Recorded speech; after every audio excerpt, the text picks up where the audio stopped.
wako mbele za Bwana asubuhi ya leo.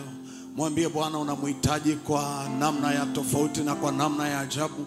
Unamhitaji kwa viwango vingine siku ya leo. Unamhitaji kwa namna ya tofauti siku ya leo. Mungu uliye hai, kwa damu ya Yesu ya msalaba, kwa damu ya Yesu ya Calvary, kwa damu ya Yesu ya neema, tuna kiu na wewe Mungu wetu. Tuna shauku na wewe Mungu wetu. Tunaomba uonekane kwa ajili yetu asubuhi ya leo. Tunaomba utuonekanie asubuhi ya leo. Tunaomba useme nasi asubuhi ya leo. Tunaomba useme na kila mmoja asubuhi ya leo. Kila mmoja ambaye amekanyaga kwenye ibada hii asubuhi ya leo, Bwana akakuone kwa viwango vikubwa. Kila mmoja ambaye amekanyaga kwenye ibada hii asubuhi ya leo, Mungu akakuone kwa viwango vya tofauti, akakuone kwa viwango vya ajabu. Naomba ukajidhihirishe kwake. Naomba ukaonekane kwake. Naomba ukajifunue kwake. Ambaye amekuja mahali hapa akiwa mgonjwa, akapokea afya njema, akapokea afya njema, akapokea afya njema kwa damu ya Yesu. Anayepita kwenye magumu na kwenye majaribu, aliyefika mahali hapa akashinde hiyo vita, akashinde hiyo magumu. Yeyote anayepita pazito, Bwana ukamtetee, Bwana ukampiganie, Bwana ukamvushe. Mungu usinyamaze kwa ajili yake. Usinyamaze kwa ajili ya kila mmoja ambaye amefika kwenye ibada hii asubuhi ya leo, kwa jina la Yesu na kwa damu ya Yesu Kristo. Mungu naomba ukajidhihirishe mwenyewe, ukaonekane mwenyewe katika jina la Yesu na kwa damu ya Yesu. Amen. Praise and worship. Mungu awabariki sana. Asanteni wapendwa katika Bwana. Tumeingia kwenye mwezi mpya, mwezi wa 3. Mungu ametupa neema hii ya kuingia kwenye mwezi huu. Mwezi huu utakaa na utakuwa kwa namna ambavyo umeusemesha. Ninatamani kwa dakika chache kabla tujasikia ujumbe wa neno la Bwana, tuusemeshe mwezi. Unatamani kuona kitu gani kikitokea kwenye maisha yako mwezi huu? Biblia inasema sisi ni manabii wa maisha yetu. Ninatamani usimame kama nabii wa maisha yako. Usemeshe mwezi wa 3. Utamkie baraka mwezi wa 3 kwa ajili yako. Pangua kila vikao vya giza vilivyokaa juu yako. Kila mauti uliopangiwa, kila mabaya uliopangiwa, kila uharibifu uliopangiwa, tunaupangua kwa damu ya Yesu Kristo. Amen, amen. Wangapi wako tayari kuomba waseme amen? Sasa tunaanza na agenda ya kwanza. Tuombe kwa dakika chache kupangua kwanza mabaya yote yaliyopangwa juu yetu kwa huu mwezi. Tunaelewana? Tukishapangua hayo yote, tunakuja tunatamka mazuri, tunatamka neema, tunatamka kustawi, tunatamka baraka, alafu tunasikia ujumbe wa neno la Bwana. Omba pamoja nami, nyanyua mkono wako mmoja juu kwa Bwana. Omba kwa mzigo. Omba kwa mzigo. Ulimwengu wa roho ni halisi. Kila ajali uliopangiwa, kila mauti uliopangiwa, kila magonjwa uliopangiwa, tuyapangue kwa jina la Yesu Kristo. Omba kama hautaomba tena. Hata kama hujui kuomba, achilia tu damu ya Yesu. Tamka kupangua hayo mabaya. Omba pamoja nami, sema Bwana Yesu. Omba kwa imani. Bwana Yesu, ninasogea mbele zako katika jina la Yesu na kwa damu ya Yesu. Bwana Yesu, ninajitakasa kwa hiyo damu ya msalaba. Ninajitakasa kwa hiyo damu ya Calvary. Bwana Yesu, kuanzia sasa ninabeba silaha zote za rohoni na mwilini kwa jina la Yesu. Ninakushukuru Mungu wangu kwa kunipa mwezi wa 3, kwa kunipa mwezi wa 3, mwezi wa ukamilifu, mwezi wa ukamilifu. Nami kuanzia sasa ninapangua kwa jina la Yesu mabaya yote yaliyopangwa juu yangu, mauti yoyote niliyopangiwa, uharibifu wowote niliyopangiwa, vikao vyovyote vilivyokaa vikanijadili, vikapanga mabaya juu yangu, kuanzia sasa ninapangua hayo mabaya, ninapangua hayo mabaya, hayatanipata kwa jina la Yesu. Naachilia moto, ninajitenga na hayo mabaya. Hayaomba jitenge na hayo mabaya, jitenganishe na hayo mabaya. Hata kama hujui kuomba, achilia tu damu ya Yesu.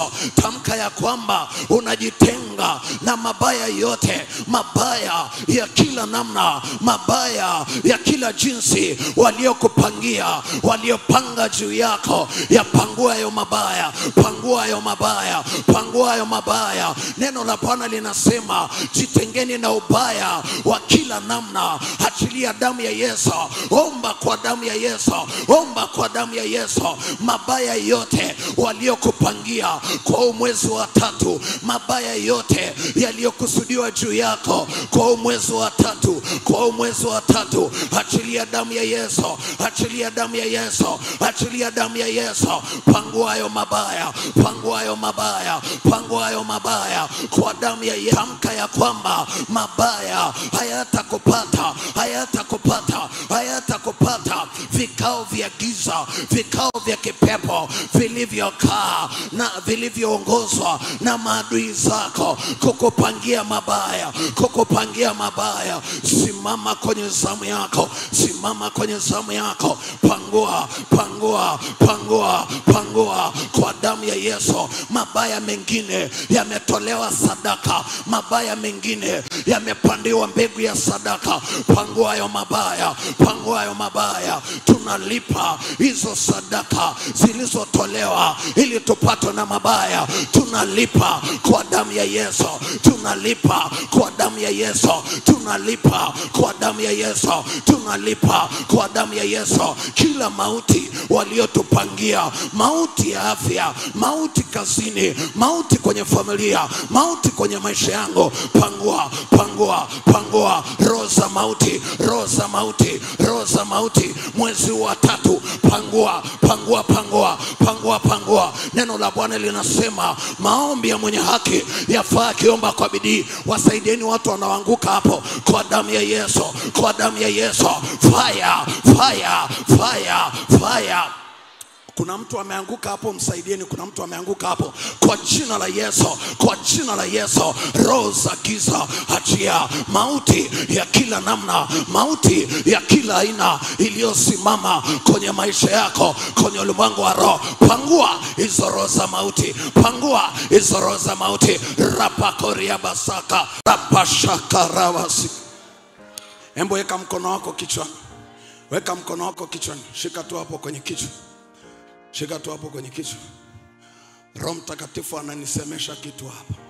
Roho Mtakatifu ananiambia kuna watu ambao adui ameshikilia uchumi wao, adui ameshikilia maisha yao, na ni kwa sababu ya sadaka zilizotolewa mwisho wa mwaka, sadaka zilizotolewa juzi mwisho wa mwaka kwenye familia na kwenye koo, bila wao kujua, bila wao kujua.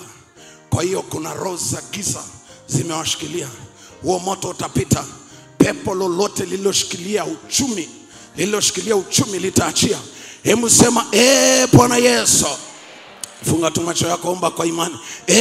Bwana Yesu, katika jina la Yesu na kwa damu ya Yesu. Bwana Yesu, kuanzia sasa, kuanzia sasa ninaita moto, ninaita moto ikanitenganishe na sadaka zozote, sadaka za giza, sadaka za kafara, sadaka zilizotolewa kwa namna yoyote ili kunishikilia.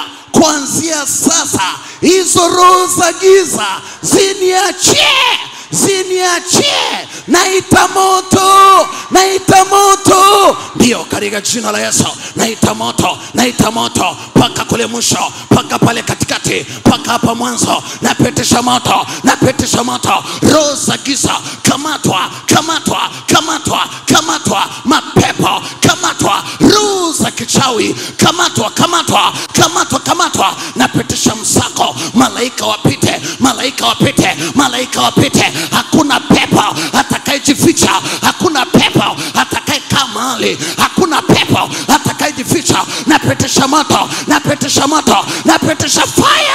Moto, moto, moto, moto, moto, moto. Ndio wameanza kuachiwa, wanaachiwa, wanaachiwa, wanaachiwa, wanaachiwa, wanaachiwa, wanaachiwa. Wote waliokamatwa wanaachiwa, wanaachiwa, wanaachiwa, wanaachiwa, wanaachiwa. Hizo roho za giza zinaachia. Fire, fire, fire. Moto, moto, moto, moto, moto, moto, moto. Katika jina la Yesu Kristo wa Nazareth. Ndio, ndio, ndio, ndio, ndio.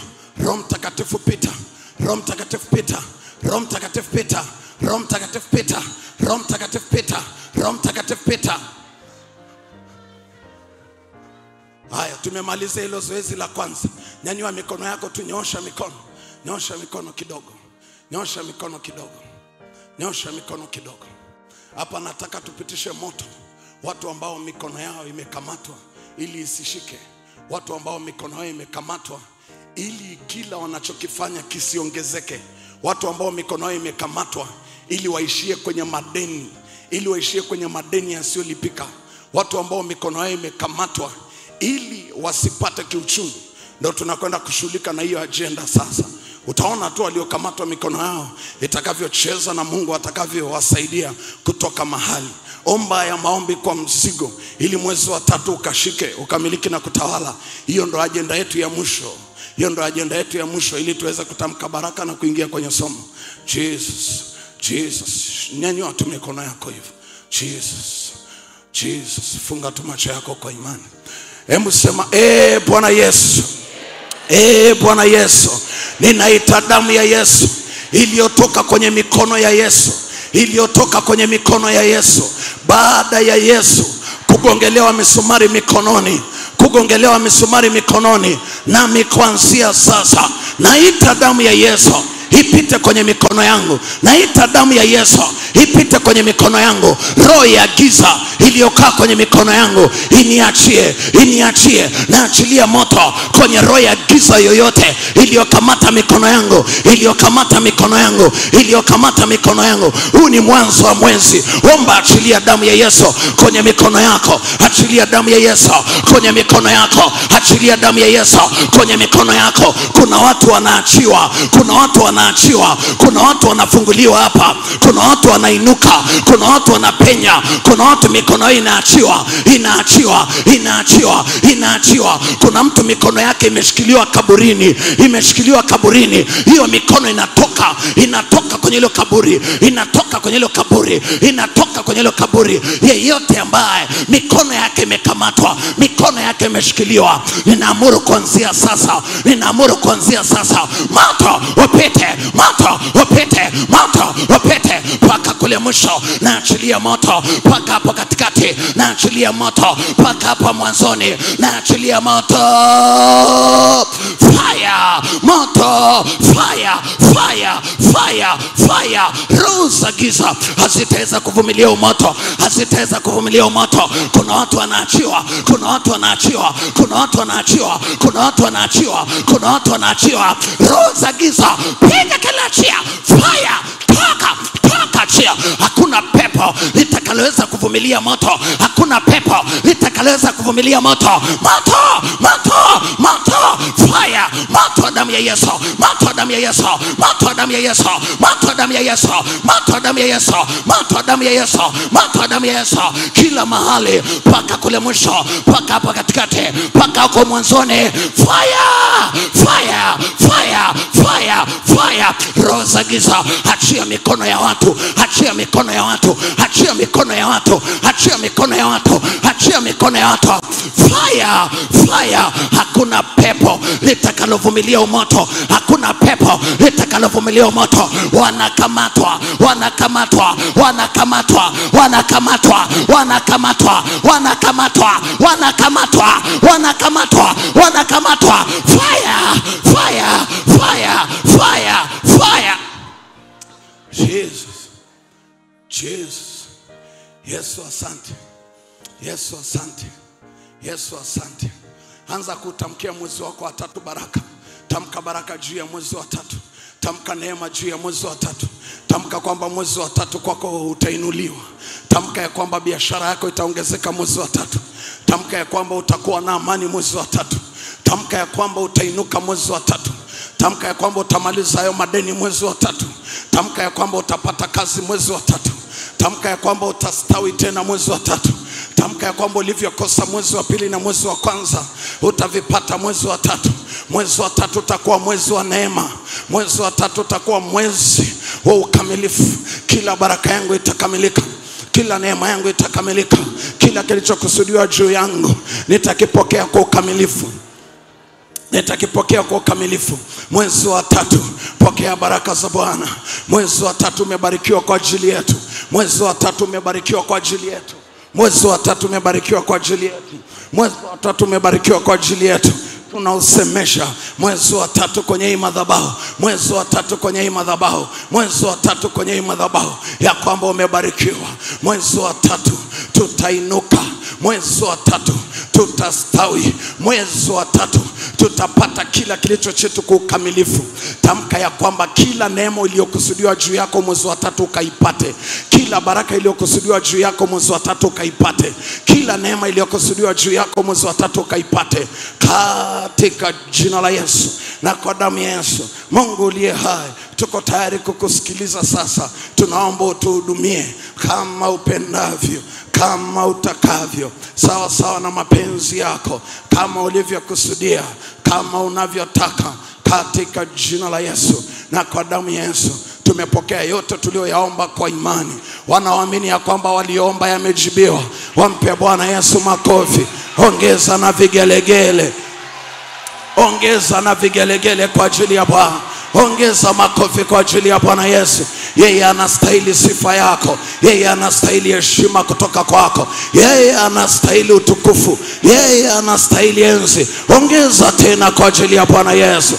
Oh, katika jina la Yesu. Karibu ukae katika uwepo wa Bwana.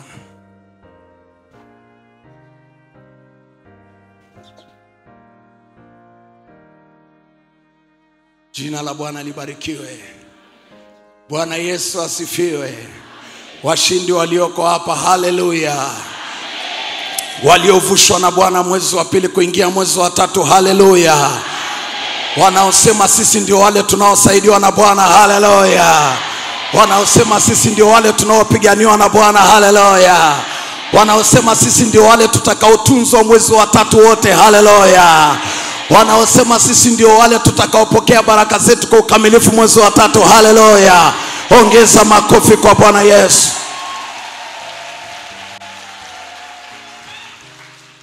Huu ni mwezi wa tatu. Unajua kidunia wanasema mwezi wa tatu kwa sababu ile namba tatu haigawanyiki kwa mbili. Wanasema haieleweki kama mwezi wa tatu utakuwa mwezi wa baraka au la. Lakini kwa sisi tunaomjua Bwana, kwa sisi wa Luteri, kwa sisi tuliookoka, mwezi wa tatu ni namba ya ukamilifu. Mungu Baba, Mwana na Roho Mtakatifu, utatu mtakatifu, utatu mtakatifu, namba ya ukamilifu. Na kwa sababu ni namba ya ukamilifu, ninakuombea kwenye madhabahu hii, mwezi wa tatu kapokee kila baraka yako kwa ukamilifu katika jina la Yesu. Mwezi wa tatu kapokee kila neema yako kwa ukamilifu kwa jina la Yesu. Mwezi wa tatu Mungu akawaondoe wale ambao ni mwiba kwenye maisha yako kwa ukamilifu katika jina la Yesu. Mwezi wa tatu Mungu akang'oe kila pando la adui kwa ukamilifu kwenye maisha yako katika jina la Yesu Kristo. Na mwezi wa tatu ukainuke kwa ukamilifu katika jina la Yesu, kaende juu sana kwa mbawa za tai katika jina la Yesu Kristo. Leo kwa sababu ni mwanzo wa mwezi, kuna kasomo kafupi katamu Roho Mtakatifu ametupa. Tutatembea nacho kwa muda mfupi, baada ya hapo tutamaliza. Kila ambacho Roho Mtakatifu ameweka ndani yangu kwa ajili yako leo, kwa sababu ni mwanzo wa mwezi, kinasema, ujumbe unasema mambo matatu ya kukusaidia kupata mpenyo na kufanikiwa mwezi wa tatu. mambo matatu ya kukusaidia kupata mpenyo na kufanikiwa mwezi wa tatu. Jambo la kwanza, unaona nini? Unaona nini mwezi wa tatu? Unaona nini mwezi wa tatu? Andiko letu la msingi ni lile kwenye kitabu cha Yeremia, ile sura ya kwanza mstari wa 11. Yeremia sura ya kwanza mstari wa 11. Yeremia sura ya kwanza mstari wa 11. Biblia inasema, tena neno la Bwana likanijia kusema, Yeremia, waona nini? Tena neno la Bwana likanijia kusema, Yeremia, waona nini? Sikiliza nikwambie. Wakati huu Mungu anamuuliza Yeremia swali hili. Kwa wale wasomaji wazuri wa Biblia wanafahamu kwamba ukirudi nyuma kwenye mstari wa 5, Mungu alikuwa anamsemesha Yeremia kwa habari ya wito ambao amemuitia. Mungu alikuwa anamsemesha Yeremia, anamwambia, Yeremia, kabla hujawepo kwenye tumbo la mama yako nilikujua, na kabla hujatoka tumboni nimekutakasa. Maana yake nimekuweka wakfu, nikakuweka kuwa nabii wa mataifa, nikakuweka kuwa nabii wa mataifa. Angalia, Mungu baada ya kumsemesha hivyo ya kwamba ameitwa na ametakaswa na amewekwa wakfu kuwa nabii wa mataifa, ndipo Yeremia akaanza kujitetea kwamba mimi ni mtoto. Baadaye Mungu akamsemesha ya kwamba ataenda kusema kile atakachoambiwa na Mungu. Akakubali ule wito ambao Mungu ameuweka ndani yake. Baada ya Yeremia kukubali ule wito, angalia, Mungu anampima kuona anaona nini. Je, anaona kulingana na kile ambacho Mungu amekiweka ndani yake? Anaona kulingana na kile ambacho Mungu amekiingiza ndani yake? Anaona kulingana na ule wito alioitiwa, au haoni kulingana na kile ambacho ameitiwa? Ndio maana Mungu anamuuliza, unaona nini, ili aone Yeremia anavyoona. Je, anajiona kama nabii wa mataifa au haoni kile ambacho ameitiwa? Kwa nini Mungu anauliza kitu cha namna hiyo? Ni kwa sababu mtazamo wako juu ya kile ambacho Mungu amekiweka ndani yako una nafasi kubwa sana katika kufanikiwa kwako au kutokufanikiwa kwako. Kama Mungu amekuita kwenye eneo la biashara, akakusemesha ya kwamba utakuwa mfanyabiashara mkubwa hapa Dodoma, au utakuwa mfanyabiashara mkubwa Dodoma na nje ya Dodoma utakuwa mfanyabiashara wa kimataifa, au Mungu amekuita kazini na ameshakusemesha ya kwamba utafikia nafasi ya juu, au amekuita kwenye mahusiano na amekusemesha kwamba hayo mahusiano yatakuingiza kwenye ndoa, au amekuita kwenye ndoa kwa sababu na ndoa ni wito, akakwambia hiyo ndoa itawasaidia mfike pale ambapo yeye Mungu amekusudia. Je, wewe unaona kama ambavyo Mungu amekusemesha? Kwa nini? Kwa sababu Mungu anatamani, kama ameweka maono makubwa ndani yako, uanze kuona makubwa hata kama ulipoanzia ni padogo. Wanasema humble beginning, hata kama mwanzo wako ni mdogo. Je, unaona kule ambako unaelekea?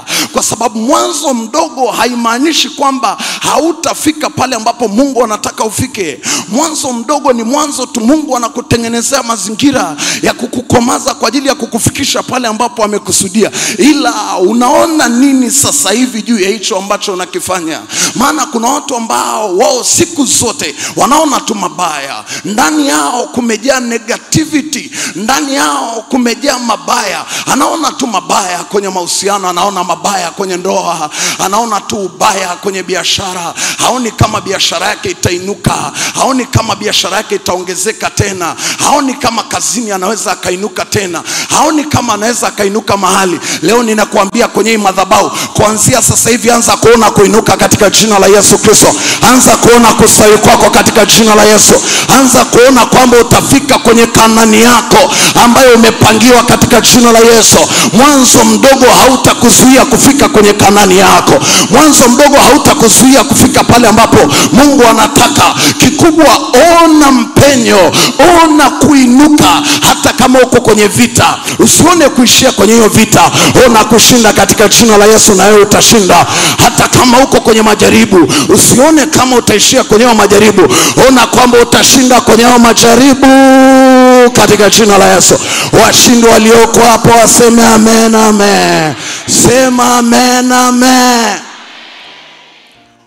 Unaona nini tatizo lako? Unaona vibaya, unaona vibaya. Kitabu cha Mithali 23 mstari wa 7. Naomba tu kama una Biblia yako unaweza ukafungua pamoja na mimi. Kitabu cha Mithali 23 mstari wa 7. Biblia inasema, maana aonavyo nafsini mwake ndivyo alivyo. Maana aonavyo nafsini mwake, ile pale tumewekewa ubaoni. Maana aonavyo nafsini mwake ndivyo alivyo. Aonavyo mtu nafsini mwake. Kwenye Biblia ya Kiingereza imeandikwa as you think in your heart. Unavyofikiri ndani ya moyo wako ndivyo utakavyokuwa. Unajiona kwamba wewe ni wa chini tu, unajiona kwamba hautaka uinuke, unajiona kwamba maisha yako yataishia hapo. Kila wakati ukizungumza swala la kujenga, mtu akikwambia una mpango wa kujenga, nina mpango wa kujenga angalau tu vyumba tuwili tu. Yani unachoona ni vyumba viwili tu, unasema nikijenga vyumba vyangu viwili na choo na bafu ndani, basi mimi inanitosha kabisa. Unaona nini? Wakati Mungu amekusemesha kwamba unatakiwa ujenge bonge ya jumba, bonge ya mjengo, lakini wewe unaona tu vyumba tu. Acha kuona hivyo katika jina la Yesu Kristo. Anza kuona kulingana na Mungu alivyokupangia. Anza kuona. Unajua mazingira unayopitia kwa sasa hayatakiwi kuamua juu ya hali yako, juu ya Kanani yako. Unajua ile kwamba wana wa Israeli walikuwa jangwani, wanapita jangwani. Biblia inasema wakawa na mzunguko wa maisha ya aina moja pale jangwani, lakini haikumaanisha kwamba Kanani haipo. Kwa ile kwamba uko jangwani sasa hivi haimaanishi kwamba Kanani yako haipo. Hata kama uko jangwani kwa sasa, unapita jangwani kwenye uchumi, unapita jangwani kwenye familia, unapita jangwani kwenye eneo lolote, uwe na uhakika Mungu anakuandaa kwa ajili ya msimu mpya ambao uko mbele yako katika jina la Yesu.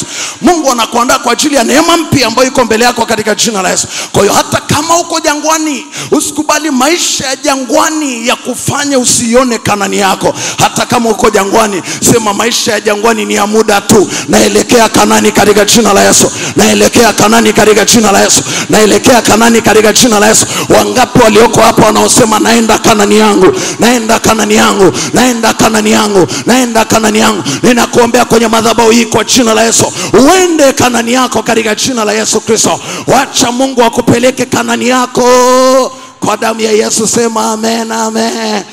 Sema amen, amen. Kwa hiyo usikubali unayoyapitia ya kufanya usione Kanani yako. Hata kama unapita pagumu, Kanani yako bado ipo.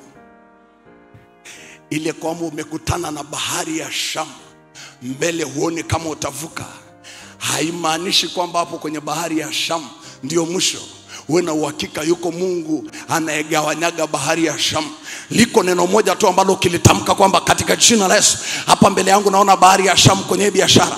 Hapa mbele naona kama kuna bahari ya Shamu, haya madeni hayaendi. Hapa mbele naona kama kuna bahari ya Shamu, ndio maana ujenzi hauendelei. Hapa mbele naona kama kuna bahari ya Shamu, ndio maana mambo yangu hayaendi. Ninatamka katika jina la Yesu, ninanyoosha kidole changu kwenye bahari ya Shamu, ikagawanyike, njia ikatokee katika jina la Yesu. Njia ikatokee katika jina la Yesu. Njia ikatokee katika jina la Yesu Kristo. Kwa hiyo hata kama mbele unaiona bahari ya Shamu, haimaanishi kwamba hapo ndio mwisho. Katikati ya hiyo bahari ya Shamu unaiona, tafuta kuona njia ya kwamba Mungu wako ni Mungu anayetengeneza njia pasipo na njia. Our God is a God of way maker. He will make a way for you in mighty name of Jesus. Atafanya njia kwa ajili yako. Sema amen, amen. Jesus. Twende kwenye jambo la pili. Twende kwenye jambo la pili. Jambo la pili, ulisema nini na unasema nini juu ya maisha yako? Ulisema nini na unasema nini juu ya maisha yako? Hapa ninachotaka nikuonyeshe ni nguvu ya maneno unayojitamkia katika kuamua hatima yako. Nguvu ya maneno unayojitamkia mwenyewe. Achana na maneno unayotamkiwa. Nguvu ya maneno unayojitamkia mwenyewe katika kuamua hatima ya maisha yako. Kwa nini ninakuambia hivi?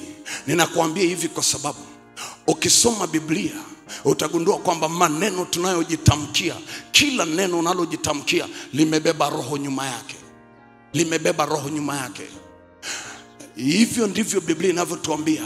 Kwa ukijitamkia maneno mazuri, manake unakuwa umeuamrisha ulimwengu wa roho na kuwaingiza malaika kazini kuhakikisha kwamba hicho kizuri ulichojitamkia kinatokea. Unanielewa? Kama unajitamkia maneno mabaya, uwe na uhakika umeuamuru ulimwengu wa roho wa giza kuachilia pepo wachafu, kuachilia roho za giza, kuhakikisha kwamba huvuki na utoboi mahali. Unanielewa? Kwa nini? Kwa sababu kibiblia, mbali na kwamba maneno yamebeba roho nyuma yake, maneno pia ni mbegu kibiblia. Hivyo ndivyo kitabu cha Wagalatia kinatuambia, maneno ni mbegu. Kwa hiyo unavyotamka, ndio maana Biblia inasema Mungu hadhihakiwi. Apandacho mtu kwa maneno ya kinywa chake ndicho atakachovuna. Kwa hiyo unapotamka neno juu yako, kama umetamka neno zuri, uwe na uhakika umepanda mbegu ambayo itaota tu na itakusaidia kuona matokeo. Lakini kama umejitamkia maneno mabaya, uwe na uhakika umepanda mbegu ambayo ni lazima itaota. Ni lazima itaota hiyo mbegu mbaya, na ikiota itakupa kuona matokeo yanayotokana na kile ambacho umekipanda. Usitegemee umepanda mahindi uje uvune maharage. Usitegemee umepanda maharage uje uvune mahindi. Inategemea na umepanda mbegu ya aina gani kwa maneno ya kinywa chako. Umepanda mbegu ya aina gani kwa maneno ya kinywa chako? Maana maneno ni mbegu. Hapa ndo utagundua kuna watu ambao sasa hivi kuna maisha tulio nayo, kuna magumu tulio nayo, kuna mateso tulio nayo, lakini hayo mateso yanatokana na aina ya mbegu ya maneno ambayo tuliipanda. Jambo la tatu, maneno kama maneno yana nguvu nyuma yake. Unapojitamkia maneno ambayo ni mabaya, uwe na uhakika kuna nguvu inakuwa imeambatana na hayo maneno kwenda kusababisha kitu kibaya kitokee. Kama ni kitu kizuri kinatokea. Kwa ukijitamkia maneno mazuri, unahuisha nguvu yako ya ndani ili ikusaidie kuweza kufanikiwa. Twendeni kwenye maandiko. Kitabu cha Hesabu, naomba wanaoweka watuwekea hapo ubaoni. Kitabu cha Hesabu sura ile ya 14 mstari wa 28. Hesabu 14 mstari wa 28. Kitabu cha Hesabu sura ile ya 14 mstari wa 28. Wale wakuweka naona labda hawajaipata. Haya, tusome kwenye Biblia zetu kitabu cha Hesabu 14 mstari wa 28. 1, 2, 3. Waambieni, kama niishivyo asema Bwana, hakika yangu kama ninyi mlivyonena masikioni mwangu, ndivyo nitakavyowafanyia ninyi. Unaona hapo? Mungu anaapa. Anamsemesha Musa na Haruni. Anamwambia hivi, waambieni wana wa Israeli, kama niishivyo asema Bwana, jinsi mlivyonena masikioni mwangu ndivyo nitakavyowafanyia. Hiyo ilikuwa ni sauti ya Mungu ya kimaelekezo, kwa sababu hii ni sauti ya Mungu inasema, lakini ni sauti ya Mungu ya kimaelekezo iliyobeba maonyo ndani yake. Angalia, Mungu anawasemesha wana wa Israeli, anawaambia jinsi mlivyonena masikioni mwangu ndivyo nitakavyowafanyia. Unanena nini masikioni mwa Bwana? Walikuwa wanapita kwenye kipindi kigumu, walikuwa wanapita kwenye mazingira magumu, wakawa wanajitamkia maneno mabaya ya kwamba sisi hatuwezi kwenda huko Kanani tena, tutaishia tu jangwani, hatuoni kama tutapenya. Mungu akasema, kama mlivyo nilivyonena ndivyo nitakavyowafanyia. Wote waliokuwa wamejitamkia maneno mabaya ya kwamba wataishia hapo na kwamba watafika Kanani, wote walikufa pale pale jangwani. Wote walikufa. Kwa nini walikufa? Kwa sababu sio kwamba Mungu hakutaka wafikishe kwenye Kanani yao, ni kwa sababu maneno unayojitamkia ndani yake amebeba nguvu ya kuleta uzima au ya kuleta mauti kwenye maisha yako. Ndio Biblia inatuambia kwenye kitabu cha Mithali ile sura ya 18 mstari wa 21 ya kwamba mauti na uzima huwa katika uwezo wa ulimi, na wao waupendao watakula matunda yake. Mauti na uzima huwa katika uwezo wa ulimi. Unajitamkiaga nini? Acha kujitamkia maneno mabaya. Hata kama unaona mambo hayaendi, jitamkie kwamba katika jina la Yesu nitavuka, nitainuka tena katika jina la Yesu. Hata kama unahisi kama nyota yako imeibiwa, usiseme mimi nyota yangu imeibiwa, sitakaa niinuke tena. Mimi nyota yangu imeibiwa, sitakaa nifanikiwe tena. Tamka, ukihisi nyota yako imeibiwa, tamka kwamba katika jina la Yesu, hii nyota kama imeibiwa, ninairejesha kwa jina la Yesu. Nitainuka, nitastawi tena. Ninairejesha kwa damu ya Yesu. Nitafanikiwa tena, nitaongezeka tena. Usijitamkie maneno mabaya. Ukiwa unaumwa usiseme kwamba nakufa, ugonjwa utaniua mimi, ugonjwa utaniua mimi, nakufa. Ukisema hivyo, roho ya mauti inapata nguvu kwenye ulimwengu wa roho ya kwanza kukutesa. Usiseme hivyo. Tamka kwamba katika jina la Yesu mimi sitakufa bali nitaishi. Mungu ni Mungu mponyaji. Nitapona ugonjwa. Sitakufa bali nitaishi. Sitakufa bali nitaishi katika jina la Yesu Kristo. Kuna mtu niliwahi kukutana naye mjini. Nilipita tu kule mjini, nikiwa napita, ni mpendwa ambaye tunafahamiana, tulikuwa tunaabudu naye usharika wa kisasa. Nilivyokutana naye akaniambia, nikamwambia mpendwa, kumbe ndo uko hapa mjini? Akaniambia, mtumishi, ndo niko hapa, tunapotezaga muda hapa kwenye biashara yake. Anasema ndo tunakujaga hapa kupoteza muda. Yani kwenye ulimwengu wa roho inaandikwa kwamba huyu yuko kwenye biashara yake kwa ajili ya kupoteza muda. Hiyo inagongwa muhuri kwenye ulimwengu wa roho. Utashangaa siku zote unapoteza muda. Hata kama kabiashara kako ni kadogo, mtu akikukuta mwambie, niko hapa ndio ofisini kwangu. Hapa ndipo Bwana alipoamuru apitishe baraka yake kwa ajili yangu. Hapa ndipo Bwana alipoamuru apitishe neema yake kwa ajili yangu. Hapa ndipo Bwana alipoamuru apitishe mpenyo wake kwa ajili yangu. Nitainuka katika jina la Yesu Kristo. Amen, amen. Siogope. Eti huyo jamaa anakuacha. Wewe ni binti, huyo kaka anakuacha, unaanza kusema umeniacha, sitakaa niolewe tena, sitakaa niolewe tena. Unajifunga mwanangu, ameondoka. Muamini Mungu, wewe ni chuma. Mwambie Mungu ameondoka yeye. Kuna ambaye ameandaliwa kwa ajili yangu katika jina la Yesu. Kuna ambaye ameandaliwa kwa ajili yangu katika. Nenda jiangalie kwenye kioo. Kisha jiangalie kwenye kioo, jiangalie vizuri, sema mimi ni chuma, mimi ni cute, mimi ni beautiful. Endelea mbele katika jina la Yesu. Usinywe sumu kwa ajili ya mtoto wa mtu. Amen, amen. Wewe ni kijana umeachwa, mwanangu, songa mbele. Wewe ni mwanaume, jikaze kiume. Endelea mbele katika jina la Yesu Kristo. Usijitamkie maneno mabaya.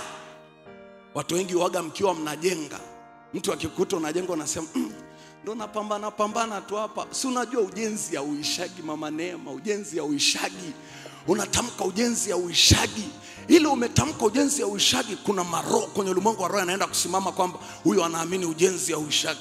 Kwa hiyo huyu anatakiwa ingie kwenye hii nyumba, ajenge mpaka siku anaingia kaburini anajengaga tu ujenzi ya uishi. Kwa sababu hauishi, umeshasema hauishi. Kwa unashangaa unajenga ukiwa kijana, unajenga umezeeka mpaka unaingia kaburini unajengaga. Mpaka siku umekufa tunakuja kuanza tusafisheje. Unajenga tu. Umeanza. Mwambie Mungu, Mungu wewe ni Alfa na Omega, mwanzo na mwisho, wa kwanza na mwisho. Mungu ninakutanguliza wewe. Naomba upako wa Alfa kuanza nao. Naomba na upako wa Omega wa kumaliza nao. Nimeanza ujenzi, nitaumaliza katika jina la Yesu. Nitaumaliza katika jina la Yesu. Itaisha katika jina la Yesu. Itaisha katika jina la Yesu. Itaisha katika. Utaona Mungu atakufungulia milango, utaisha. Tatizo lako hujui. Biblia inasema kwenye kitabu cha Mithali 6 mstari wa 2, umetegwa kwa maneno ya kinywa chako, umekamatwa kwa maneno ya kinywa chako. Hiyo ni Mithali 6 mstari wa 2. Kama unaweza kubandika hapo, unaweza kutubandikia. Kwa hiyo usije ukakubali utegwe na ukamatwe kwa maneno ya kinywa chako. Umeona hapo anasema basi umetegwa kwa maneno ya kinywa chako, umekamatwa kwa maneno ya kinywa chako. Biblia inasemaje kwenye kitabu cha Mathayo 12 mstari wa 37? Kwa maneno ya kinywa chako utahesabiwa haki, kwa maneno ya kinywa chako utahukumiwa, kwa maneno ya kinywa chako utahesabiwa haki ya kukamilisha ujenzi, haki ya kuingia kwenye ndoa, haki ya kupata mpenyo, haki ya kustawi, haki ya kuinuka tena. Na kwa maneno ya kinywa chako utahukumiwa, utahukumiwa kwa maneno ya kinywa chako. Kwenye kitabu cha waraka wa kwanza wa Petro sura ya 3 mstari wa 10, Biblia inasema anayetaka kuona maisha mazuri na kuiona siku njema auzuie ulimi wake usinene mabaya, usinene mabaya. Jambo la mwisho tumalizie. Jambo la mwisho, kila unalolifanya mwezi wa 3 fanya kwa bidii na ubora. Fanya kwa bidii na ubora. Watu wengi wanatamani Mungu awainue, lakini hawana bidii kwenye mambo wanayoyafanya. Hawana bidii kwenye biashara zao, hawafanyi kwa ubora kwenye biashara zao, hawafanyi kwa bidii kazini, hawafanyi kwa bidii kwenye mambo yao wanayoyafanya. Biblia inasemaje kwenye kitabu cha Mithali sura ya 10 mstari wa 4? Mithali 10 mstari wa 4, Biblia inasema mkono wake mlegevu umpelekea kwenye umaskini, bali mkono wake aliye na bidii utajirisha. Mkono wake aliye na bidii utajirisha. Umeona hapo? Bali mkono wake aliye na bidii utajirisha. Ukifanya mambo yako kwa bidii, ukafanya kazi kwa bidii, ukafanya kwa ubora, Mungu atakuinua mwezi huu wa 3. Mungu atakuinua. Tatizo la wengi, unakuta anakuja kanisani, anamwambia Mungu, Mungu naomba uniinue, Mungu naomba uniinue kazini, Mungu naomba uniinue kwenye biashara. Lakini ukiangalia mambo yake anavyoyafanya, anafanya kwa mkono mlegevu, hana bidii kazini. Kazini yuko tu anachati muda wote, kazini yuko tu ovyo ovyo, meza yake haijapangwa vizuri, mambo yako vizuri. Nani huyo ambaye hana akili timamu atakayekupa cheo wewe ambaye ni mzembe uliyepindukia? Hata Mungu unayemwomba anakushangaa tu. Mungu anataka mtu ambaye unamwambia Mungu naomba uniinue kazini, lakini unapiga kazi kwa bidii katika jina la Yesu Kristo. Unapiga kazi kwa bidii. Unamwambia Mungu niinue kwenye biashara, unapiga hiyo biashara yako kwa bidii, unapambana kwa bidii, unaamka mapema, unapiga biashara yako kwa bidii. Mungu atakuinua namna hiyo. Kwa nini? Kwa sababu Mungu anamuinua mtu mwenye bidii katika kazi zake. Na sio tu bidii, ufanye kwa bidii na ubora. Nakumbuka wakati ambao nimemaliza chuo kikuu cha Dodoma, degree ya ualimu. Nimemaliza, wakati huo ilikuwa sijapata kazi kwa zile siku za usoni. Nikiwa sijapata kazi, wakati huo nilikuwaga na ubiri tu injili. Kwa nilikuwaga na vitabu vyangu. Kwa wale ambao nimewahi kuja hapa Morning Glory hata miaka ya nyuma kabla sijaanza kusoma theology wananifahamu, na vitabu vyangu nilikuwa nimeandika, nikienda mahali na viuza, napiga na injili. Mbali na hiyo, ilikuwa katikati ya wiki nikiwa sina huduma, napiga bodaboda, na hapa kuna wateja wangu nilikuwaga na wabeba, napiga bodaboda katikati ya wiki, napiga bodaboda katikati ya wiki, alafu Jumapili naenda nagonga injili. Napiga bodaboda katikati ya wiki, Jumapili naenda nagonga injili. Hivi unanielewa? Na ili kufanya kazi yangu kwa ubora, hiyo kazi yangu ya bodaboda ilikuwa nikimpakia mteja wangu. Tukifika mahali kuna bamsi, pikipiki ikapanda ikashuka, mteja wangu akanepa, namwambia pole sana mteja wangu, najua Tanzania yetu kuna mabamsi mengi sana, Mungu akutie nguvu sana, najua umechoka, najua mambo mengi, lakini ndio hivyo, nampa pole kwa sababu tumepanda kwenye bamsi. Na ilikuwa nikienda kumpokea, kama ameenda sokoni, nikifika nampokea mizigo, namwambia pole sana kwa majukumu na kazi nyingi, Mungu wa mbinguni akutie nguvu sana. Baada ya siku kadhaa, nilifanya hivyo kwa muda wa mwezi mmoja.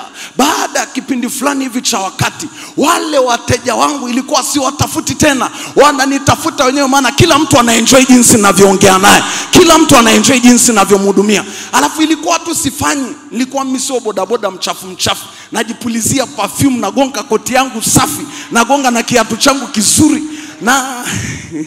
na wakati huo jinsi nimeanza kuvaa tu, nafikiri mwaka jana mwishoni.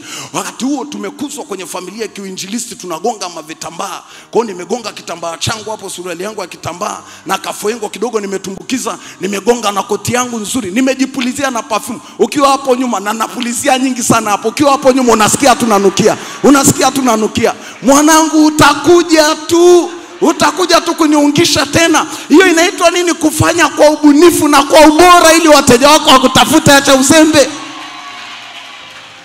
Una degree yako, unazunguka kila siku na mabasha, upigi kazi. Mwanangu, piga kazi. Maisha yanataka bidii, maisha yanataka kufanya kwa ubora. Unafanya hiyo biashara ifanye kwa ubora. Ubora gani unaofanya? Unapika kitumbua upande mmoja kimeungua, kimekuwa cheusi, alafu unasema wapendwa hawapendi kuungishana. Nani haja kuungisha kwenye kitumbua ambacho upande mmoja kimeungua? Acha hayo mambo. Pika kitumbua mtu akila, kesho yake ofisini kila mmoja anasema kalete kitumbua kwa mama Neema, kalete cha kwa mama Neema. Kwa nini? Kwa sababu umefanya kwa ubora. Amen. Kwenye kitabu cha Daniel 6 mstari wa 3, Biblia inasema Daniel alipata sifa kuliko wakubwa wake wote, kwa kuwa roho bora ilikuwa ndani yake. Alikuwa anafanya kwa ubora kila anachokifanya. Kwenye Biblia ya Kiingereza imetajwa kwamba spirit of excellence was in him. Spirit of excellence, roho ya kufanya kwa ubora, ikampa sifa kuliko wakubwa wengine wote. Tatizo lako, vitu vyako unavifanya kikawaida. Kuanzia leo wewe sio wa kawaida. Fanya mambo yako kwa bidii katika jina la Yesu. Uwe tuna kitu kinachoitwa work life balance. Work life balance, mizani kati ya kazi na maisha. Ujue kwamba sasa hivi ni muda wa nyumbani. Unautoa ule muda wa nyumbani vizuri, unakaa na familia yako. Muda ambao ni wa kazini, unapiga kazi mpaka washangae. Mungu atakuinua sana, hautakuwa wa kawaida. Wala wanaosema mimi sio wa kawaida, tupungiane mkono. Wala wanaosema sitaendelea kuwa wa kawaida, tupungiane mkono. Wampe Bwana Yesu makofi yenye utukufu, makofi yenye heshima, makofi yenye heshima kwa ajili ya Bwana, kwa ajili ya Bwana. Amen, amen, amen. Hapa ndio mwisho wa somo letu. Mambo matatu. Moja, unaona nini? Una ushindi, una mpenya, una kuinuka. Mbili, ulisema nini na unasema nini? Jisemeshe maneno ya baraka, maneno ya kustawi, maneno ya kuongezeka. Tatu, fanya kazi kwa bidii na ubora. Ndipo mwezi wako wa 3 utapata kila kilichokusudiwa kwa ajili yako kwa ukamilifu wake.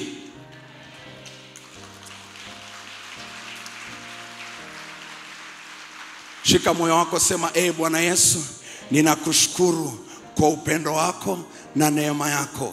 Mwezi wangu wa 3 umebarikiwa. Nitainuka, nitastawi, nitaongezeka, nitapata kila kilichokusudiwa kwa ajili yangu kwa ukamilifu wake. Mwezi wa 3 nitaona makubwa, nitaona vikubwa, nitaona ushindi katika jina la Yesu. Mwezi wa 3 nitajitamkia maneno ya baraka, maneno ya mpenyo, maneno ya kuinuka. Ninafuta maneno yote mabaya niliyojitamkia na niliyotamkiwa kwa damu ya Yesu. Mwezi wa 3 nitafanya kwa bidii na kwa ubora wa hali ya juu. Amen.